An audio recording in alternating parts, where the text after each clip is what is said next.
Donc, toutes mes félicitations, Carven, parce que finalement, tu es membre maintenant de l'Église adventiste du septième jour officiellement, parce que hier, tu t'es fait baptiser. Donc, bienvenue à la grande famille chrétienne. Maintenant, tu es un citoyen céleste. Tu as un visa pour le ciel et tu vas garder ton visa en suivant la parole de Dieu. Je suis fier de toi et j'aimerais que tu sois un disciple pour que tu prêches l'évangile aux autres jeunes, pour amener d'autres jeunes vers la croix, vers Jésus. Donc, nous allons prier avant de commencer notre étude biblique aujourd'hui. Est-ce que tu veux prier ou je prie? Non, tu fais prier aujourd'hui. Éternel notre Dieu, Wadewa, Seigneur des Seigneurs, nous te disons merci pour Carmen et sa famille. Nous te disons, Seigneur, merci pour ton Saint-Esprit, pour ce bon travail en Carmen qui s'est baptisé hier. Merci, Seigneur. Donc, aujourd'hui, nous allons continuer à étudier ta parole. Nous te demandons le pardon pour nos péchés, la puissance de ton Saint-Esprit. Assistez-nous, tendre Père, nous t'en prions au nom de Jésus. Amen. Amen. Ok, la dernière fois, on a étudié ensemble, c'était l'éthique chrétienne. On a vu éthique qui est ethos, comportement, manière d'être. Donc, on a vu en tant que chrétien, nous, on ne peut pas manger la viande de porc, le canard ou un crabe, les crevisses, c'est impur. On a vu les animaux purs et les animaux impurs. On a vu aussi l'alcool, c'est interdit par Dieu parce que Dieu, il ne conseille pas de prendre ça parce que ça peut nous emmener à beaucoup de problèmes, l'alcool. Après, on a vu aussi un chrétien face au monde. C'était clair, nous sommes de ce monde, nous vivons dans ce monde, nous vivons dans ce monde, mais nous ne sommes pas de ce monde. Notre patrie à nous, c'est en haut, vers le ciel avec Jésus bientôt. Donc, nous avons notre citoyenneté pour le ciel, pas ici, nous sommes de passage sur cette terre en tant que pèlerins. Donc, nous ne pouvons pas nous conformer à ce monde, d'après Romains 12, verset 2. Donc, et aussi 1 Jean 2, le verset 15 à 17, la Bible nous dit, ne méprenons le monde ni les choses qui sont dans le monde. Aujourd'hui, nous allons étudier les morts. Où sont les morts? Le spiritisme. Parce qu'aujourd'hui, c'est le 1er novembre, c'est ça, Carmen? Ouais. Est-ce que tu sais aujourd'hui qu'est-ce qu'il y a dans beaucoup de villes? C'est quelle fête qu'on a aujourd'hui? Aujourd'hui, non. Il y a une fête aujourd'hui, ça s'appelle Halloween. C'est demain. Non, C'est non, demain? Aujourd'hui, c'était c'est hier. 1er. Mais aujourd'hui, c'est C'était hier. 1er. Aujourd'hui, Ok. c'est 1er novembre, mais il y en a beaucoup, c'était hier, il y en a beaucoup, c'est aujourd'hui. Surtout dans notre pays, en Haïti. On appelle ça fête Guédé, 1er novembre. C'est Donc, aujourd'hui. donc, c'est une fête satanique. Ça n'a rien à voir avec nous, les chrétiens. En tant qu'enfants de Dieu, nous ne pouvons pas célébrer cette fête. Ça vient directement du diable. Nous allons prouver ça à travers la Bible parce que les morts ne savent rien. On ne peut pas communiquer avec les morts.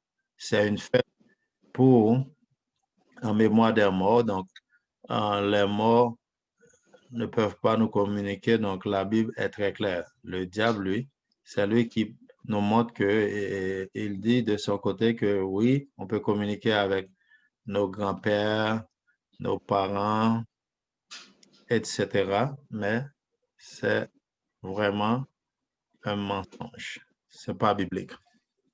Donc, nous allons voir d'où vient l'homme, l'origine de l'homme et qui sommes-nous vraiment en réalité.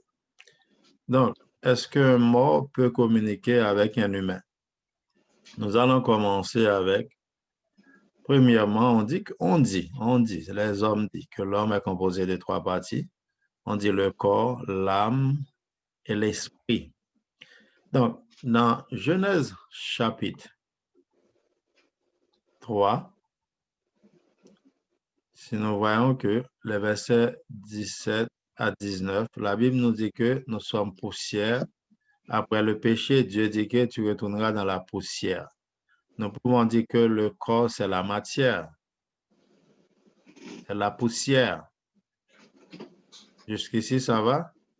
Ouais. Quelqu'un qui passe de la vie à la mort, après la mort de cette personne, après quelques mois, années, cette personne devient quoi? Une C'est la poussière, parce poussière. que la poussière, c'est ça, c'est le corps.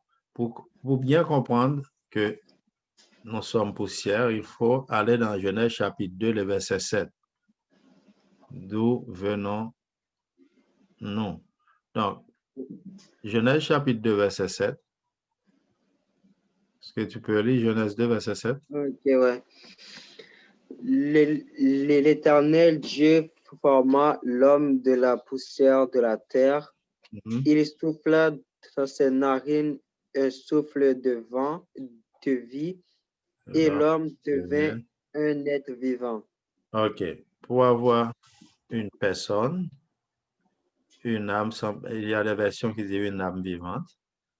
Donc, il faut avoir quoi? Le souffle, que Dieu souffle dans l'homme, et puis la poussière, un peu d'eau pour former, et puis Dieu a soufflé.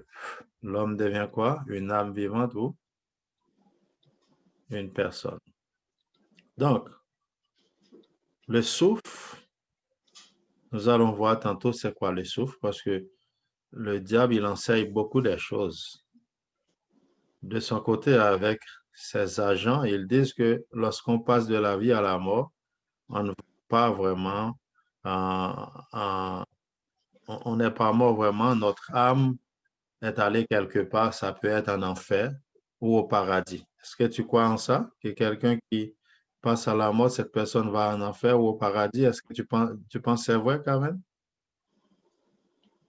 Oui. Tu penses que quelqu'un qui est mort, la personne est allée au ciel ou en enfer, c'est ça? Donc, Ouais. nous allons voir à travers la Bible, c'est pas une vérité, c'est un mensonge. Donc, Dieu a soufflé dans l'homme. L'homme, maintenant, est composé combien? De souffle et de quoi? Et de la poussière. On peut La dire, on met de poussière. l'eau pour faire comme de la boue, pour donner de forme, et Dieu a soufflé. L'homme devient quoi? Une âme vivante ou un être vivant. Finalement, qu'est-ce qui arrive? Après que Dieu a créé l'homme, l'homme a péché. Après le péché, Dieu dit quoi à l'homme? Dans Genèse 3, le verset 18-19, Dieu dit au verset 18-19, tu es poussière et tu retourneras où? À la poussière. Tu as trouvé ça dans Genèse chapitre 3, le verset 18-19? Tu veux que je lis? Ouais, tu peux vérifier. Ouais. 18. Je ne sais pas 3, si ça commence 18. chapitre 3. Ok. Et ça commence par quel mot? Genèse chapitre 3. Tu peux lire verset 18 et 19. Ok. Et il te produira tes, tes épines de ronces et des ronces, et tu mangeras de l'herbe des champs. C'est la sueur de ton visage que tu mangeras du pain jusqu'à ce que tu retournes dans la terre, d'où tu as été pris, car tu es poussière, et tu retourneras dans la poussière. Tu vois? L'homme retourne à la poussière. Donc, c'est après le péché. Ça veut dire quoi, retourne à la poussière? Dieu a prononcé la mort sur l'homme. Donc, lorsqu'on parle de le corps, c'est quoi? C'est la matière. Prenons, on passe comme 2 à 3 jours, on ne prend pas un bain. Tu vas regarder dans ta chemise, qu'est-ce qui arrive? Tu vas avoir beaucoup de poussière, hein, un peu de la boue, ça ressemble avec de la boue. Donc, c'est la même chose lorsqu'on va finalement dans la terre. Arrivé à un certain temps, notre corps devient quoi? Poussière. Poussière. OK? Donc, est-ce qu'une poussière peut aller en enfer ou au paradis? Non. Non. Donc, finalement, ils disent que oui. Donc, l'âme, c'est l'âme qui retourne vers Dieu. L'âme, d'après la Bible, dans Lévitique 17, versets 11 et 14, l'âme, c'est le sang. L'âme, c'est le sang, d'après Lévitique 17, versets 11 et 14. Donc, est-ce que le sang peut monter au ciel, Carmen? Non. OK. Parfois aussi dans la Bible, lorsque nous lisons comme le livre des Actes, chapitre 2, le verset 40-41, on a vu que 3000 âmes se font baptiser en un jour. Donc, ici, quand on parle de l'âme, on parle de la personne entière. Est-ce que tu comprends? Mais l'âme Ouais. en soi, c'est quoi? C'est le sang, d'après Lévitique chapitre 17. Il faut noter les versets. Lévitique 17, les versets 11 et 14. Donc, le sang ne peut pas monter au ciel. Parfois, on dit, pas de sang, pas de vie. Prenons quelqu'un qui a eu un accident et la personne a perdu le sang. Finalement, la personne n'a plus de sang. Est-ce que cette personne va vivre? Il Non. n'a pas de sang, bon, donc pas de vie. Donc, quand on parle de l'âme, est-ce que l'âme peut monter au ciel? Le sang, non. Donc, mais il y en a beaucoup qui pensent que oui, c'est l'âme qui monte vers Dieu ou l'âme va en enfer. OK? Ouais. L'âme, l'âme, est-ce que l'âme peut mourir parce que le monde prêche que l'âme est immortelle? Dans Ézéchiel, chapitre 18, verset 20, puisque la Et, Bible nous dit que tous ont péché, dans Romains 3, verset 23, tous ont péché. Puisque tous ont péché, donc l'homme doit passer à la mort. Dans Ézéchiel, chapitre 18, verset 20,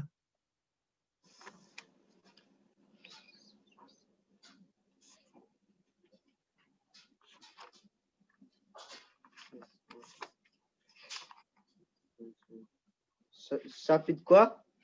18, Ézéchiel 18, verset 20,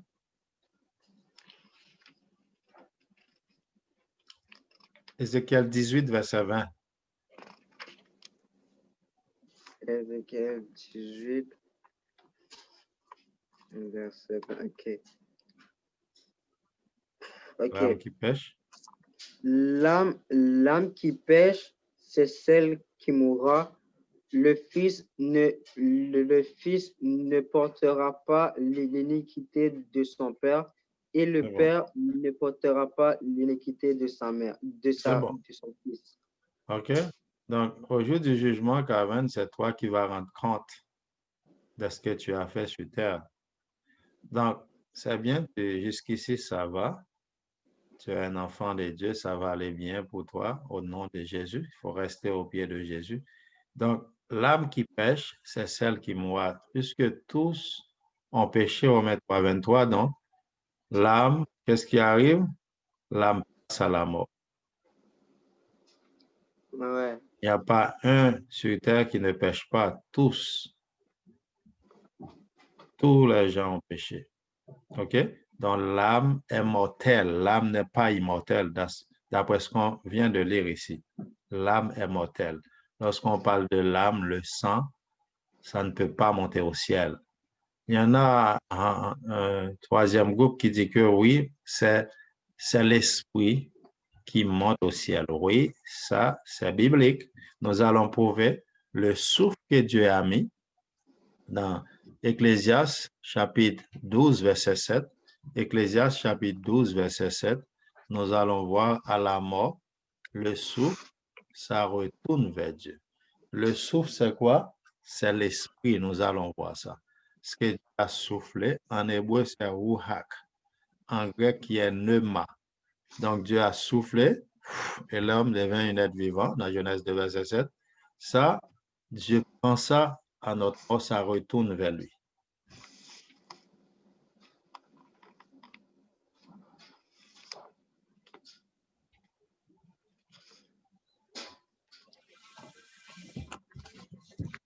Je vais prendre ma Bible aussi. Enfin, je peux lire aussi. Donc, vas-y. Et c'est quel chapitre? Ézéchiel 18, le verset. On a déjà vu Ézéchiel 18, le verset 4. C'est ça dans Ecclésias, chapitre 12, verset 7. C'est ça qu'on parle. Ecclésias 12, verset 7. Ecclésias, donc c'est après Proverbe.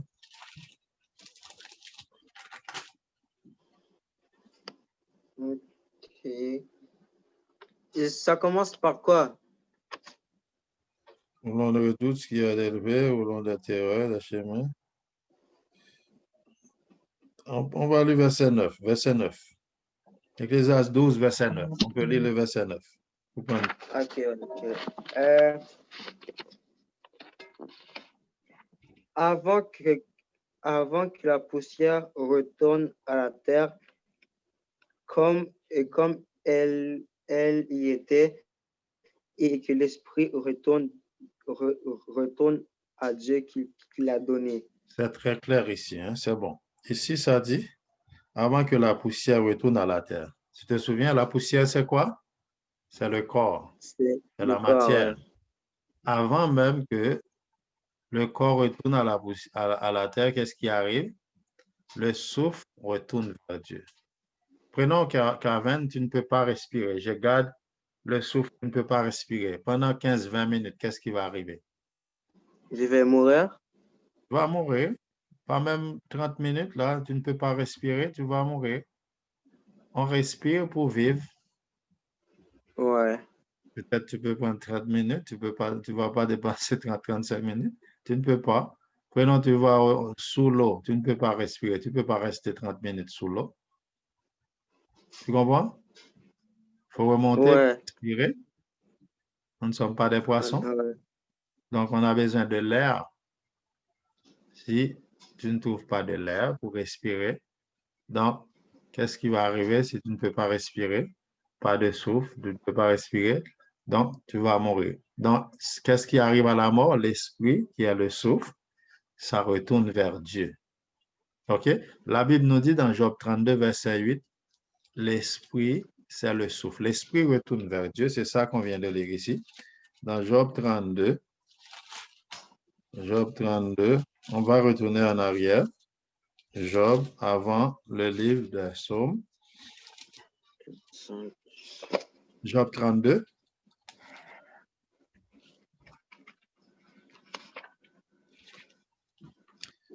Job 32, verset 8.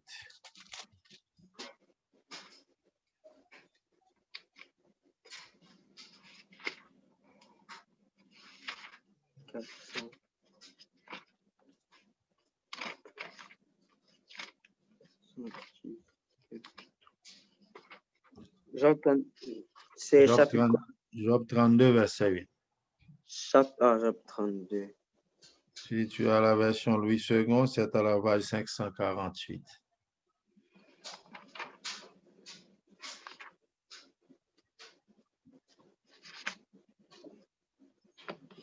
Job 32, verset 8. Ouais.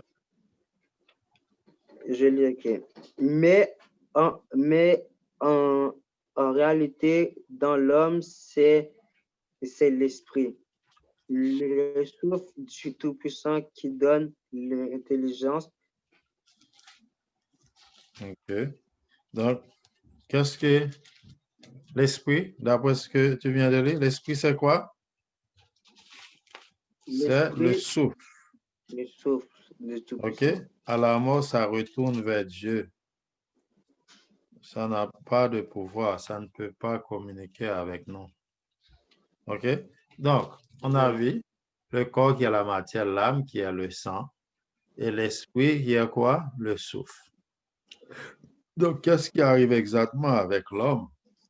Est-ce que la mort nous sépare? Nous allons voir que nous ne pouvons pas communiquer avec nos grands-parents. Quelqu'un qui est venu nous parler peut-être en dormant, lorsque nous sommes en train de dormir par un rêve, parfois nous voyons qu'un parent qui était mort vient nous communiquer, mais ce n'est pas la personne. La personne ne peut pas nous communiquer. C'est le diable lui-même qui est en train de prendre la forme de cette personne. OK? Parce que qu'est-ce qui arrive, Calvin? J'aimerais que tu comprends bien. Qu'est-ce qu'il fait, le menteur, le diable? Il ment dès le commencement. C'est ça la Bible nous dit dans Jean 8, 44. Il est le père du mensonge. Au jardin de l'Éden, Dieu disait quoi à Ève et Adam? Genèse chapitre 2, verset 17. Le jour où tu en mangeras, tu mourras.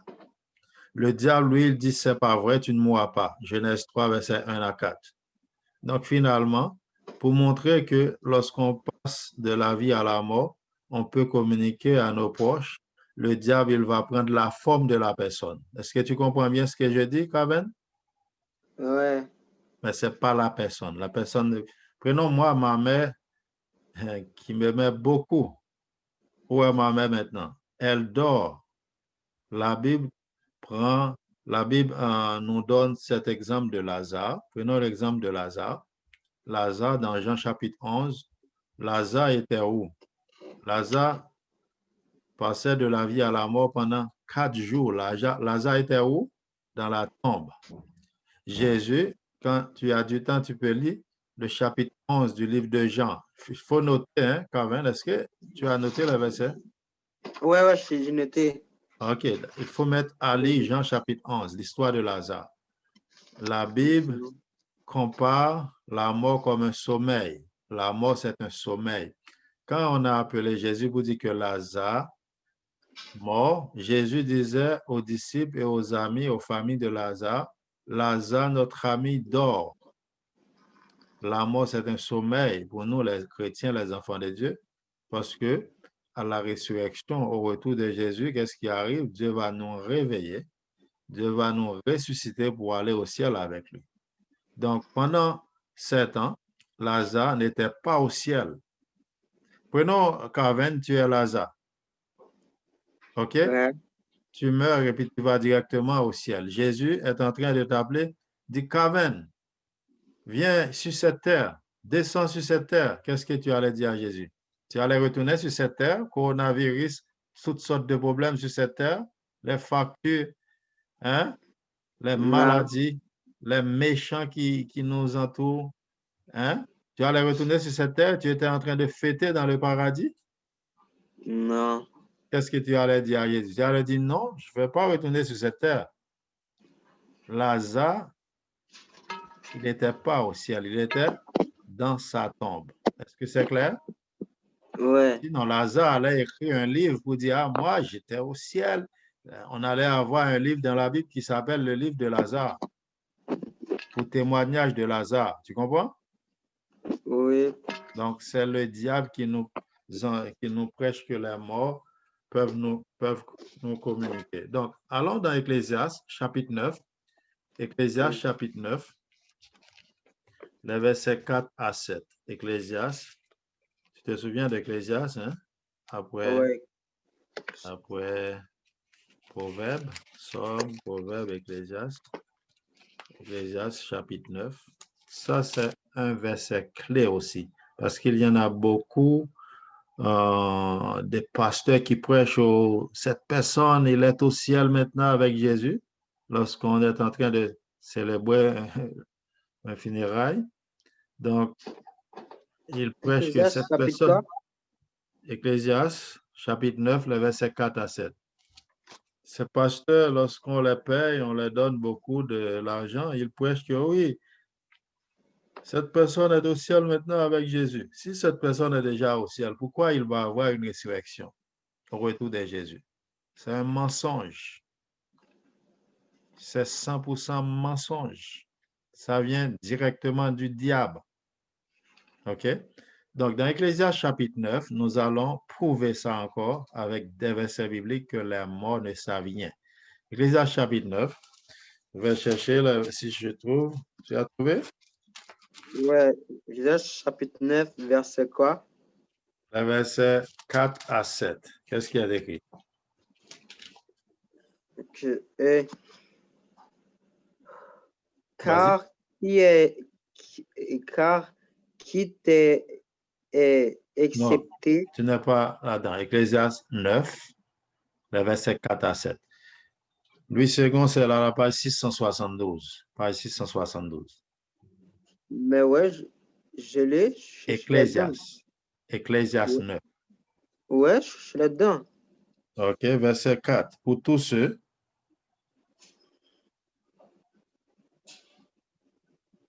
C'est pas la même chose pour moi. Vas-y, Pour Ecclésiaste moi, 9 à partir de verset 4, vas-y. mais c'est écrit car qui t'est est accepté.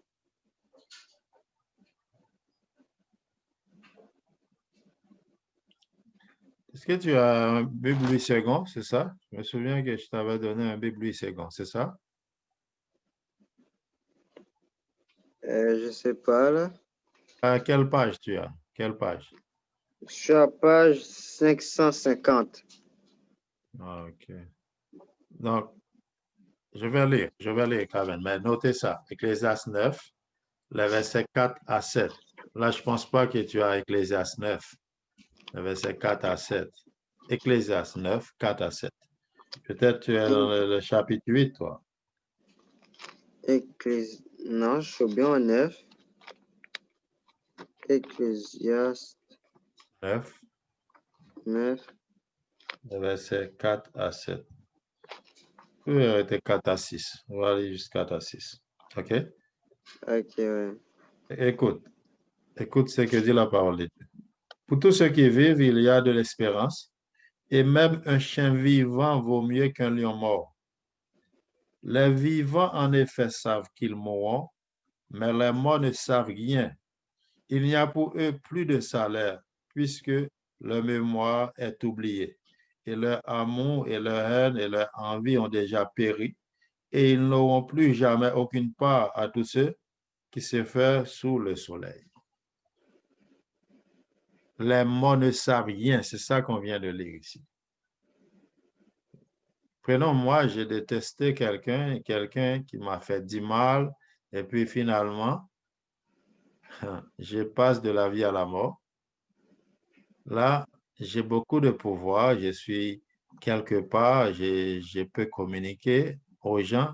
Qu'est-ce que tu penses que j'allais faire à cette personne qui est en train de marcher sur la terre? Tu vas le faire peur? Faire peur, attaquer, faire du mal. Tu imagines comment, comment la terre allait être avec ces méchants qui sont passés par la mort? Ouais. Imaginons ces morts-là, ils montrent beaucoup de films que les morts retournent pour venger, mais c'est des films, c'est pas des réalités, c'est des choses sataniques. C'est des films Hollywood. Le diable, lui, il est derrière ça. OK? Mais les morts n'ont pas de pouvoir. Imaginons aussi, je suis au paradis, puis je regarde mon garçon que j'aime tant, il est en train de souffrir sur la terre, il est malade ou il n'a pas un travail, ou il est en train de- Imaginons que moi, j'ai ma femme que j'aime, et puis finalement, après la mort, je vois quelqu'un d'autre avec ma femme, je vois mon garçon qui m'oublie, qui attache avec cette personne. Comment moi, j'allais être au ciel, d'après toi? Hein? J'allais pas être content au ciel de voir ces affaires. Donc, les morts ne savent rien. C'est ça qu'on vient de lire. Le mémoire, les amours, les haines sont plus. Donc, quelqu'un qui voit qu'il y a un mort, là, c'est le diable. C'est l'ennemi qui prend de la forme. On parle de maison hantée. C'est des choses sataniques. Ça n'a rien à voir avec la Bible. Ça n'a rien à voir avec Dieu. OK? C'est pour ça, dans le verset 10, qu'est-ce qu'il y a écrit? Toi, tu as le verset 10? Ouais. Ecclésiaste 9, verset 10. Qu'est-ce qu'il y a écrit? Ok.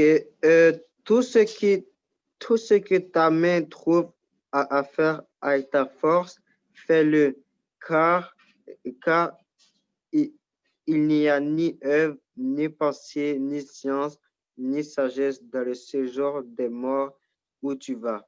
Tu vois? Si on a quelque chose à faire pour Dieu, on doit le faire quand? Maintenant. Si on ne sait pas qu'est-ce qui va arriver demain, est-ce que tu peux me dire qu'est-ce qui va arriver ce soir à 1 heure, à minuit, Non, non. 2 heures? On ne sait pas. Donc, tout ce que ta main trouve à faire pour Dieu, tout ce que tu trouves à faire qui est bon, il faut le faire maintenant. OK? Donc, puisque les mots ne savent rien, donc il y en a beaucoup en Haïti. Ils parlent de maisons hantées. Même aussi, on montre ici à la télé, parfois maison hantée, ça veut dire que c'est des gens qui mouraient dans cette maison, qui restent encore, leur âme reste encore dans cette maison. Est-ce que vraiment c'est ces gens-là? Les morts ne savent rien, mais nous allons voir Job chapitre 7. Job chapitre 7, le verset 9. Job 7, verset 9 et 10. Job, Job, ouais. Chapitre 7, verset 9 et 10.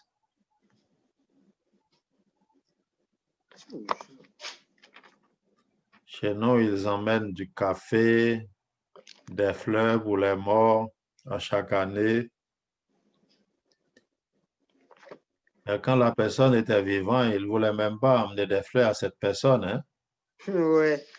Mais après la mort, ils vont amener des fleurs. Oh, oui, tu étais une bonne personne, tu étais un bon père, tu étais une bonne mère, blablabla. Bla, bla. Mais si quelqu'un doit faire quelque chose, c'est maintenant, lorsque nous sommes encore vivants. Les morts ne savent rien. Est-ce que cette personne peut retourner à la maison? Parce qu'en Haïti, il faut porter des couleurs rouges pour que les morts ne reviennent pas à la maison. Il y en a qui ne veulent même pas dormir dans cette maison. Beaucoup ne veulent pas dormir dans une maison où il y a une personne morte. Ils ont peur. Il y en a qui ont peur de passer même au cimetière. Ils ont beaucoup de peur. Donc, qu'est-ce qu'il y a d'écrit? Job 7, versets 9 et 10. Verset, ok, 10. Euh, comme la nuée se dissipe et s'en va, Celui qui celui descend, qui descend au le juge séjour des des morts, morts ne ne remontera pas. remontera pas. Uh-huh. Il ne reviendra plus Il ne reviendra plus dans dans sa sa maison. Uh-huh.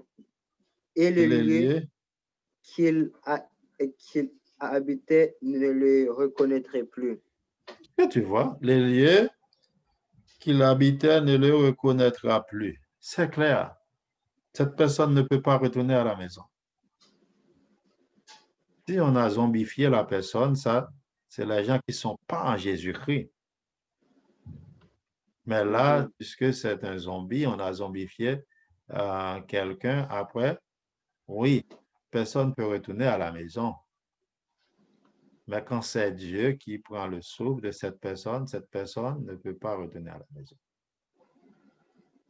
OK? Bon, qu'est-ce qui va arriver au retour de Jésus? Terminons avec le retour de Jésus, Paven. Dans les morts vont retourner à la vie, ceux qui font du bien vont ressusciter au retour de Jésus, mais les méchants vont ressusciter après 1000 ans, après le millénium avec Jésus pour le jugement. Mais voyons qu'est-ce qui va arriver au retour de Jésus. Dans 1 Thessaloniciens, chapitre 4. 1 Thessaloniciens, chapitre 4. Nous Thessaloniciens. 1 Thessaloniciens, chapitre 4, à partir de verset 13. Thessaloniciens, chapitre 4. Nous Thessaloniciens. Attends, c'est comment on le dit? Thessaloniciens, 1 Thessaloniciens. Il faut aller après Philippiens, Colossiens et puis Thessaloniciens. Philippiens, Colossiens, Thessaloniciens. Est-ce que c'est le Nouveau Testament? Ouais, Nouveau Testament. Philippiens, Tu peux aller aux Colossiens, tables des matières. Thessaloniciens. Philippiens, Colossiens, Thessaloniciens. Éphésiens, Philippiens, Colossiens, Thessaloniciens. 93. chapitre quoi? Chapitre 4. À partir de verset 13 à 18, mais pour prendre du temps, tu peux commencer au verset 14. Verset 15. Tu peux commencer au verset 15. La titre, qu'est-ce qu'il y a écrit? Le titre C'est chapitre 4? du chapitre. Ouais, c'est quoi le titre? Au verset 13. À partir de verset 13, c'est quoi le titre? J'ai pas la... J'ai pas. OK, donc tu peux commencer à partir de verset 15. J'ai pas le chapitre 4. Un Thessalonicien, un Thessalonicien. Il y a un et deux Ah, Thessaloniciens. Toi, tu es aux deux Thessaloniciens. Il n'y a pas de chapitre 4 aux deux Thessaloniciens, mais un Thessalonicien, il y a chapitre 4. ok, Un ouais. Thessalonicien, chapitre 4. À partir de verset 15 à 18, tu peux noter le verset Carmen. OK? On va terminer ici. Vas-y. Un Thessaloniciens.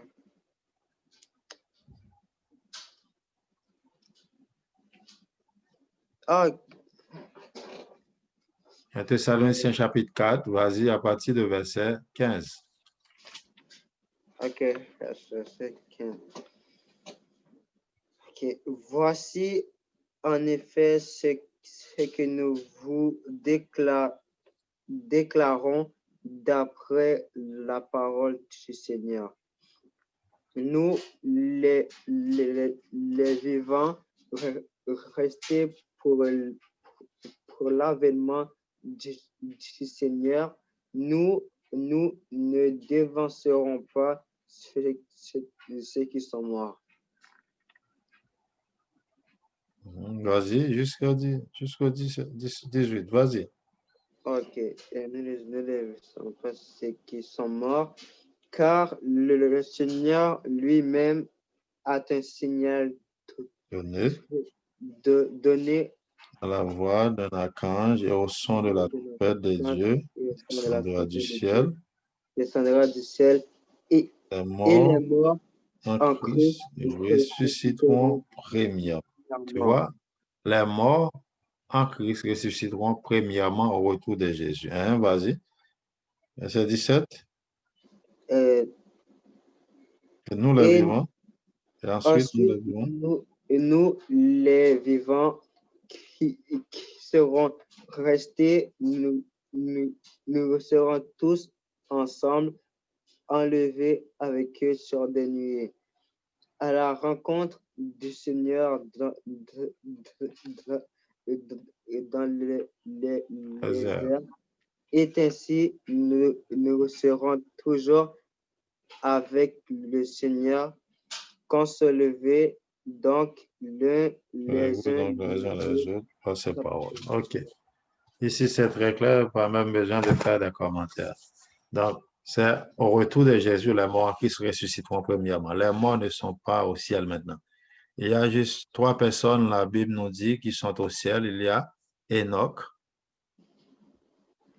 Enoch, tu peux lire ça dans Genèse chapitre 5 quand tu as du temps. Enoch marcha avec Dieu finalement. Dieu a pris Enoch. OK? Aussi, c'est dans le livre de Hébreux chapitre 11 aussi. Tu vas trouver ça aussi dans Hébreux chapitre 11. Après Enoch, il y a Élie. Dieu aussi a pris Élie. Et après, on a Moïse. Jude raconte l'histoire de Moïse. On a vu dans Jean chapitre 17, il y avait Enoch et Élie sur la montagne de transfiguration avec Jésus. Donc, il y a trois personnes, la Bible nous dit, qui sont au ciel. C'est Enoch, Élie, Moïse. Et la Bible nous donne les versets bibliques, comment ça s'est passé. OK? Mais après ça, les morts ne savent rien. On raconte aussi, à la mort de Jésus, il y avait un tremblement de terre dans Matthieu chapitre 27. Il y avait beaucoup qui sont ressuscités. Et la Bible nous dit dans Éphésiens que Jésus les a amenés aussi comme des prémices avec lui. C'est tout. Mais lorsqu'on meurt, on ne va pas, disons, d'une vie à une autre vie, non. OK? Ouais. Mort, c'est mort. Le mot mort veut dire fini. Donc, c'est le diable et ses agents. Il y en a beaucoup de pasteurs qui prêchent ça, c'est des agents du diable. C'est de la confusion. Il y a beaucoup de confusion dans ces églises-là qui prêchent ce genre de message. Oh, cette personne est déjà au ciel et puis ces pasteurs vont lire 1 Thessaloniciens 4, au retour de Jésus, les morts en Christ ressusciteront.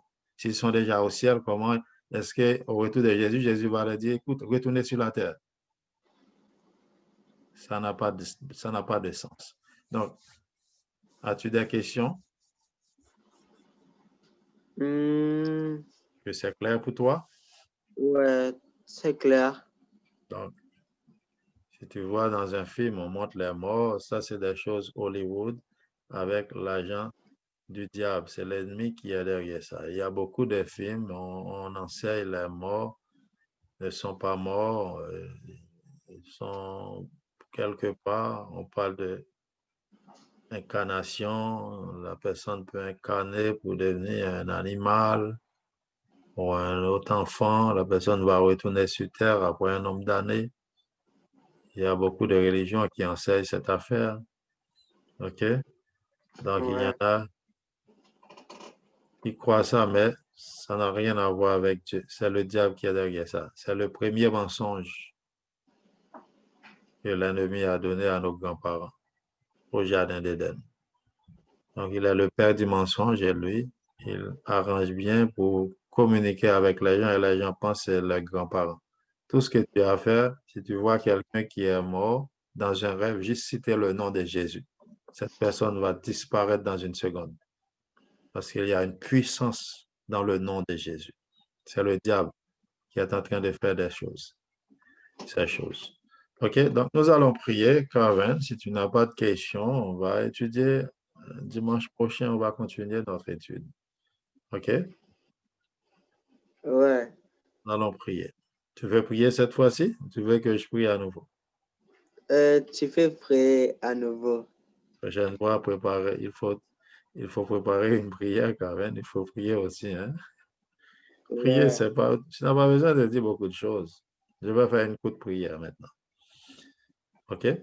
Éternel, Ok. notre Dieu, roi de l'univers, notre Créateur, nous te disons merci pour cette étude biblique. Nous te demandons, Seigneur, de nous aider à comprendre et à partager ta parole. Bénis Carmen et sa famille, ainsi que moi et ma famille. Inscris nos noms dans ton livre de vie, dans le Père, nous t'en prions au nom de Jésus. Amen. Amen. OK, que Dieu te bénisse, Carmen, et bonne nuit. Merci. À la prochaine. À la prochaine. Bonne semaine aussi. Et puis, sabbat prochain, fais plan pour adorer avec nous, sabbat prochain. Ouais. OK, c'est beau. Bye bye. Bye.